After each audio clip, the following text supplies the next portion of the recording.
I'm Alex Villarreal with the VOA Special English Technology Report. Builders in developing countries are often not required to build strong buildings. So, when a disaster strikes, the damage is often widespread. Yet Japan is one of the most developed countries in the world. Still, the March 11th earthquake and tsunami waves destroyed more than 14,000 buildings. Brady Cox is an assistant professor of civil engineering at the University of Arkansas.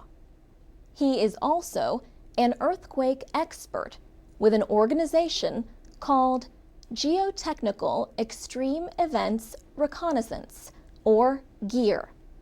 The group studies major disasters. Professor Cox says Japan has one of the best building code systems in the world. However, he says, this earthquake was huge, one of the top 5 earthquakes in recorded history. So anytime there is an earthquake that large, there is going to be damage. The quake measured magnitude 9. He says one thing many people don't understand is that building codes are meant to prevent loss of life in earthquakes. That doesn't mean that the buildings won't have major damage. Mr. Cox says Japan has invested a lot in seismic research and design since a magnitude 7.5 earthquake in Niigata in 1964. That same year, a 9.2 quake shook the American state of Alaska. He says those 2 earthquakes opened up a lot of new research on something called soil liquefaction. Soil liquefaction is the process by which the strength or stiffness of soil is weakened by an event like the shaking of an earthquake. The soil begins to move like liquid.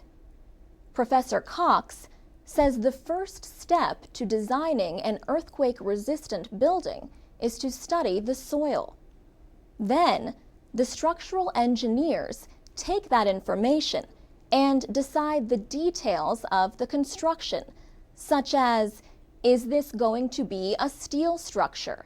Is it going to be reinforced concrete? How will the framing of the building be designed? A team from Geotechnical Extreme Events Reconnaissance is going to Japan to examine the destruction. Mr. Cox says they will also be working on rebuilding efforts.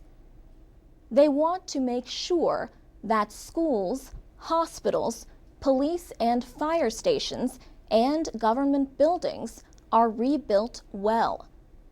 Mr. Cox and other members of GEAR went to Haiti after the powerful earthquake last year and continue to work with Haitian officials.